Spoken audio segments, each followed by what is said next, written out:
Hey there, welcome to the Locker Room. Coach Arias here today. Today's message, what kind of pride do you have? What kind of pride do you have? You know, I was listening to a wise man the other day and he was telling me that there's two kinds of pride.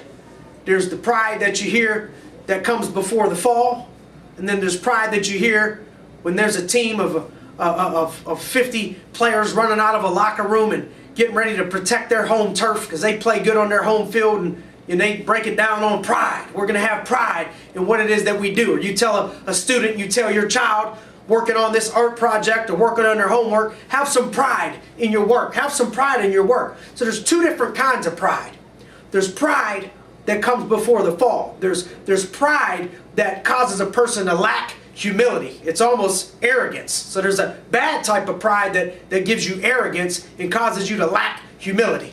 There's another type of pride in that same situation that causes a person to not say they're sorry. They have too much pride that I could never apologize. I could never go back and say I'm sorry, even though that I might be wrong. There's that along that same line of pride. You can have so much pride that because you lack humility, you don't ever ask any questions. You don't ask questions to somebody that may be wiser than you, or better than you, or more skilled than you, so they can help you get to where you want to be. But you have too much pride to ask these questions. Those are some of the bad, the definition of pride on that side that comes before the fall. That all streams from a lack of being humble, a lack of humility. And then there's a good sense of pride.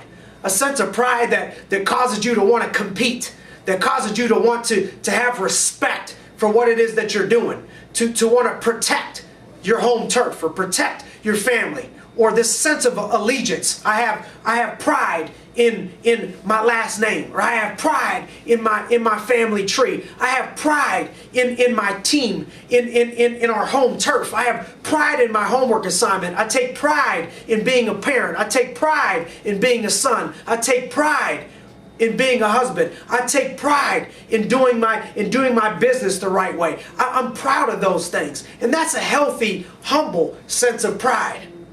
So I want to encourage all of you to choose that sense of pride, to have a good, healthy pride that causes you to compete better, to respect more, to protect more, to have this sense of allegiance to people that you're around, and allegiance to your last name, allegiance to your team, allegiance to your company, because that sense of pride, or what you hear a lot of teams break it down on, let's break it down on pride. That's a healthy pride.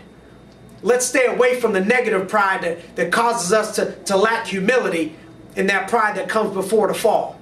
When you focus on the positive pride, we'll be living our very best life. Thanks for joining me in the locker room today. Looking forward to talking to you next Saturday. See you next week.